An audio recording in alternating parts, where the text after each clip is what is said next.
ओम नमो भगवते वासुदेवाय नमः। विजया एकादशी व्रत कथा।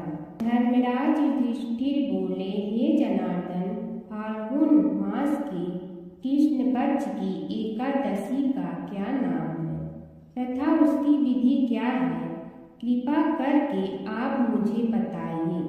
श्री भगवान बोले, हे राजन, फाल्गुन मास के कृष्ण पक्ष की एकादशी का नाम विजया एकादशी है। इसके व्रत के प्रभाव से मनुष्य को विजय की प्राप्ति होती है। यह सब व्रतों से उत्तम व्रत है। इस विजया एकादशी के महात्म्य के श्रवण व पठन से समस्त पाप नाश को प्राप्त हो जाते हैं। एक समय देवर्षि नारद जी ने जगत पिता ब्रह्मा जी से कहा, महाराज, आप मुझसे फाल्गुन मास की कृष्ण पक्ष की एकादशी का विधान बताइए। ब्रह्मा जी कहने लगे कि हे नारद, विजया एकादशी का व्रत पुराने तथा नए पापों को नाश करने वाला है। इस विजया एकादशी की विधि मैंने आज तक किसी से भी नहीं कही। यह समस्त मनुष्यों को विजय प्रदान करती है। त्रेता युग में मर्यादा पुरुषोत्तम श्री रामचंद्र जी को जब 14 वर्ष का वनवास हो गया, तब वे श्री लक्ष्मण तथा सीता जी सहित पंचवटी में निवास करने लगे। वहां पर दुष्ट रावण ने जब सीता जी का हरण किया, तब इस समाचार से श्री रामचंद्र जी तथा लक्ष्मण अत्यंत व्याकुल हुए और सीता जी की खोज में चल दिए। घूमते घूमते जब वे मरणासन जटायु के पास पहुँचे तो जटायु उन्हें सीता जी का वृतांत सुनाकर स्वर्ग लोक चला गया। कुछ आगे जाकर उनकी सुग्रीव से मित्रता हुई और बाली का वध किया। हनुमान जी ने लंका में जाकर सीता जी का पता लगाया और उनसे श्री रामचंद्र जी और सुग्रीव की मित्रता का वर्णन किया। वहां से लौटकर हनुमान जी ने भगवान राम के पास आकर सब समाचार कहे। श्री रामचंद्र जी ने वानर सेना सहित सुग्रीव की संपत्ति से लंका को प्रस्थान किया। जब श्री रामचंद्र जी समुद्र से किनारे पहुँचे, तब उन्होंने मगरमच्छ आदि से युक्त उस अगाध समुद्र को देखकर लक्ष्मण जी से कहा कि इस समुद्र को हम किस प्रकार से पार करेंगे। श्री लक्ष्मण ने कहा, हे पुराण पुरुषोत्तम, आप आदि पुरुष हैं, सब कुछ जानते हैं। यहाँ से आधा योजन दूर पर कुमारी द्वीप में वक्रदालभ नाम के मुनि रहते हैं। उन्होंने अनेक ब्राह्मण देखे हैं। आप उनके पास जाकर इसका उपाय पूछिए। लक्ष्मण जी के इस प्रकार के वचन सुनकर श्री रामचंद्र जी वक्रदालभ ऋषि के पास गए और उनको प्रणाम करके बैठ गए। मुनि ने भी उनको मनुष्य रूप धारण किए हुए पुराण पुरुषोत्तम समझकर उनसे पूछा कि हे राम, आपका आना कैसे हुआ? रामचंद्र जी कहने लगे कि हे ऋषि, मैं अपनी सेना सहित यहाँ आया हूँ और राक्षसों को जीतने के लिए लंका जा रहा हूँ। आप कृपा करके समुद्र पार करने का कोई उपाय बतलाइए। मैं इसी कारण आपके पास आया हूँ। वक्रदालभ ऋषि बोले कि हे राम, फाल्गुन मास के कृष्ण पक्ष की एकादशी का उत्तम व्रत करने से निश्चय ही आपकी विजय होगी। साथ ही आप समुद्र भी अवश्य पार कर लेंगे। इस व्रत की विधि यह है कि दशमी के दिन स्वर्ण, चांदी, तांबा या मिट्टी का एक घड़ा बनाएं। उस घड़े को जल से भरकर तथा 5 पल्लव रख दें। वेदिका पर स्थापित करें। उस घड़े के नीचे शतरंजा और ऊपर जौ रखें। उस पर श्री नारायण भगवान की स्वर्ण की मूर्ति स्थापित करें। एकादशी के दिन स्नान आदि से निवृत्त होकर धूप, दीप, नववेद, नारियल आदि से भगवान की पूजा करें। तत्पश्चात घड़े के सामने बैठकर दिन व्यतीत करे और रात को भी उसी प्रकार बैठे रहकर जागरण करे। द्वादशी के दिन नित्य नियम से निवृत्त होकर उस घड़े को ब्राह्मण को दे दें।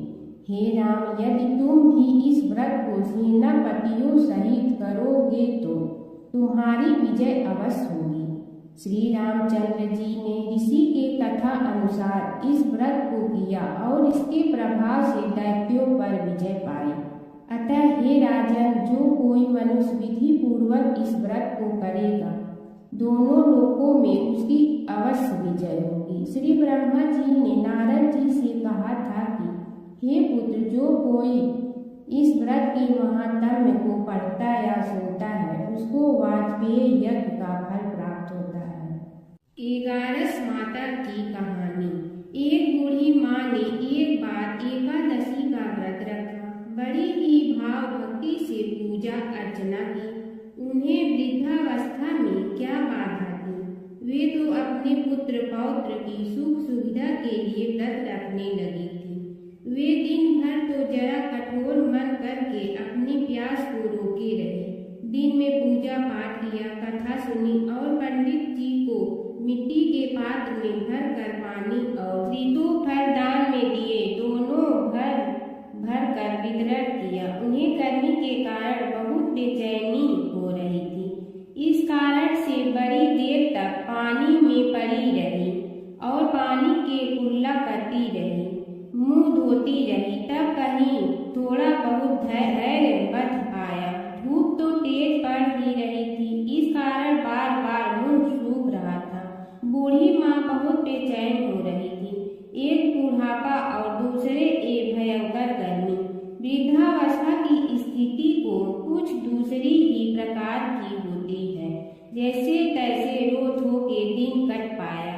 अब पहाड़ सी रात सामने थी, उसको काटना बड़ा ही कठिन दिखाई दे रहा था। खटिया पर बड़े शांति नहीं मिल रही थी। वे बार बार करवट बदल रही थी। अनेक बार वे बाहर जाती और भीतर आती। उन्हें घर के अंदर शांति नहीं थी। वे बड़ी बड़ी एकादशी माता का स्मरण करती रही। वे कहती रही कि हे माता जी, आप मेरी लाज रखिए, आप ही मुझे शक्ति दे दीजिएगा, जिससे मैं भली भांति आपका व्रत कर सकूं और ये पहाड़ सी रात शांति पूर्वक व्यतीत हो सके। प्यास के कारण बूढ़ी माँ की बेचैनी तो बढ़ ही रही थी। उन्होंने धैर्य रखने का बहुत प्रयास किया, किंतु सहनशीलता की सीमा टूट गई और वे घबराकर एकदम चिल्ला पड़ी। बोली कि बचाओ बचाओ। माँ का चिल्लाना सुनकर परिवार भर के नर नारी, बच्चे और पड़ोसी एकत्रित होकर बूढ़ी अम्मा की खटिया के समीप पहुंच गए। सबने पूछा कि अम्मा जी, आपको क्या हो गया है? आप क्यों चिल्ला पड़ी थी? आप इस वृद्धावस्था में एक कठिन व्रत क्यों कर रही हैं? अम्मा जी, शक्ति से ही भक्ति होती है। थोड़ी ही देर में वे फिर से बोली कि अरे, हमारे तो प्राण ही निकलने जा रहे हैं। मेरी छाती पर ठंडे पानी का घड़ा रख दीजिए। नातियों ने दादी की छाती पर ठंडे पानी का पात्र रख दिया। तब कहीं उन्हें थोड़ा बहुत आराम मिला और थोड़ी देर के लिए उन्होंने अपनी आंखें बंद कर ली। एकादशी माता ने सोचा कि ये बूढ़ी अम्मा है तो बहुत कठोर, जरा जाकर उसकी परीक्षा लेना चाहिए। वे आधी रात को मुर्गा बनकर टेर लगाने लगी। मुर्गा की आवाज सुनकर दादी जल्दी से उठी और बाहर जाकर आसमान की ओर देखा, किंतु आसमान में कहीं उन्हें प्रातःकालीन तारा नहीं दिखाई दिया। वे सोचने लगी कि ये मुर्गा क्यों और कैसे बोल गया है। उन्हें प्यास तो बढ़ ही रही थी। थोड़ा बहुत उनका मन भी विचलित होने लगा था, किंतु अंत में उन्होंने दृढ़ निश्चय किया कि मैं अब व्रत को पूर्ण करके ही छोड़ूंगी, चाहे भले ही मेरे प्राण निकल जाए। ये सोचकर फिर वे खटिया पर शिथिल होकर लेट गए। थोड़ी ही देर में एकादशी माता ने उनकी फिर से परीक्षा लेनी चाहिए। एक छोटी सी बालिका एक गिलास में शरबत लेकर उनके सिरहाने खड़ी हो गई और जोर से बोली कि दादी जी सवेरा हो गया है, आप हाथ मुंह धोकर शरबत पी लीजिए। पहले तो शरबत का गिलास देखकर उनका मन ललचाने लगा, किंतु अचानक व्रत का स्मरण हो आया और उन्होंने सोचा कि मैं किसी भी प्रकार से अभी शरबत नहीं पी सकती हूँ और वे शांतिपूर्वक अपनी खटिया पर लेट गए। फिर थोड़ी ही देर में उन्हें ऐसा लगा कि जैसे किसी ने उन्हें पानी के कुएं में पटक दिया हो। वे बड़ी देर तक उस कुएं में हाथ पांव चलाती रही, किंतु उन्होंने अपने मुंह में पानी की एक बूंद भी नहीं जाने दी और वे दृढ़तापूर्वक अपना व्रत पालती रही। थोड़ी ही देर में न जाने कहां से सामने आग जलने लगी, जिससे भारी गर्मी पड़ने लगी। प्यास के कारण प्राण निकलने लगे, किंतु बूढ़ी अम्मा का कुछ भी नहीं बिगड़ पाया। वे जहां की तहां मुस्कुराती हुई बैठी रही। थोड़ी ही देर में बाहर प्रकाश दिखाई देने लगा, ऐसा लगा कि जैसे सवेरा हो गया हो। बूढ़ी अम्मा ने जब बाहर निकल कर देखा तो समझ गई कि अभी सवेरा होने में 3-4 घंटे की देरी है। यह जानकर वे शांतिपूर्वक इधर उधर घूमने फिरने लगी। एकादशी माता ये बात अच्छी तरह से समझ गई कि ये बूढ़ी अम्मा किसी भी प्रकार से अपने व्रत से नहीं टल सकती है। वे उनके सत्य व्रत को अच्छी तरह से समझ गए। सवेरा होते ही बूढ़ी माँ ने स्नान किया, भगवान का पूजन पाठ किया, एकादशी माता की कथा सुनी, ब्राह्मणों को दक्षिणा देकर भोजन कराया। तब कहीं उन्होंने जल ग्रहण किया। कन्याओं को भोजन कराने के बाद अम्मा ने भोजन किया। उस श्रेष्ठ व्रत के प्रताप से बूढ़ी अम्मा की आयु में वृद्धि हो गई। उनका घर परिवार हरा भरा हो गया। घर में अब उनके कोई अभाव नहीं रहता। वे हर तरह के सुख साधनों से संपन्न हो गए।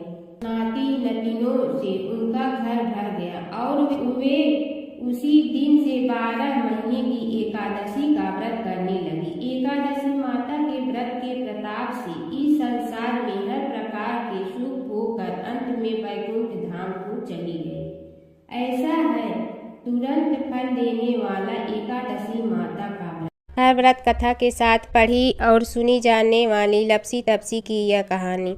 एक लपसी था, एक तपसी था। तपसी हमेशा भगवान की तपस्या में लीन रहता था।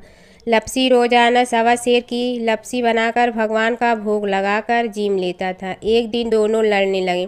तपसी बोला, मैं रोज़ भगवान की तपस्या करता हूँ, इसलिए मैं बड़ा हूँ।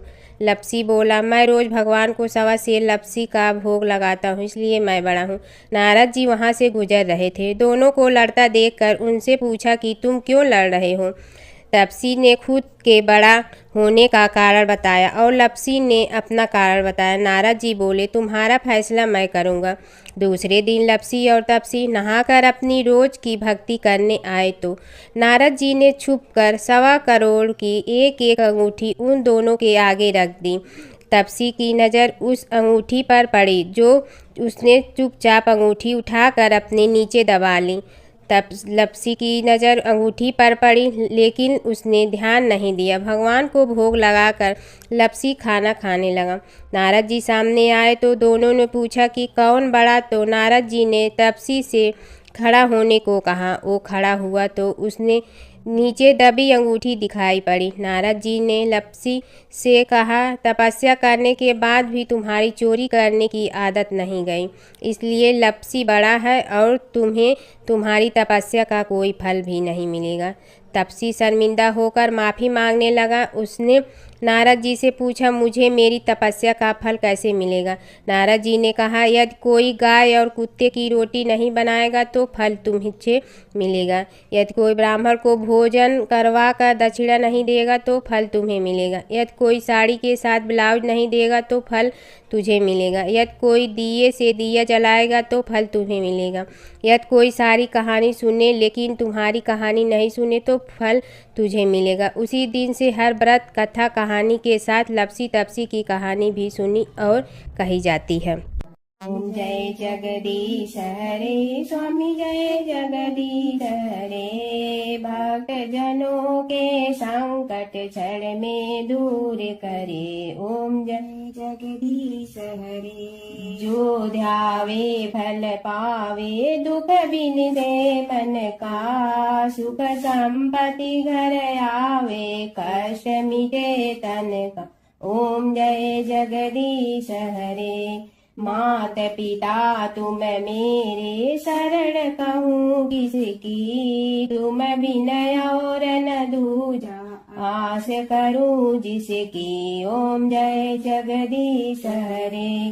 तुम पूर्ण परमात्मा तुम अंतर्यामी। पार ब्रह्म परमेश्वर तुम सबके स्वामी। ओम जय जगदीश हरे। तुम बिंदा के सागर तुम पालन करता। मैं मूर्ख कल काम कृपा करो भरता। ओम जय जगदीश हरे। तुम हो ये कय गोचर सबके प्राणपति। किस विधि मिलूं दया में तुमको मैं कुमति। ओम जय जगदीश हरे। दीन बंधु दुख हरता तुम रक्षक मेरे। अपने हाथ उठाओ द्वार पड़ा तेरे। ओम जय जगदीश हरे। विषय विकार मिटा पाप हरो देवा। श्रद्धा भक्ति बढ़ाओ संतन की सेवा। ओम जय जगदीश हरे। तन मन धन सब तेरा स्वामी सब कुछ है तेरा। तेरा तुझको अर्पण क्या लागे मेरा। ओम जय जगदीश हरे। जय जगदीश हरे स्वामी जय जगदीश हरे। भक्त जनों के संकट क्षण में दूर करे। ओम जय जगदीश हरे स्वामी जय जगदीश हरे।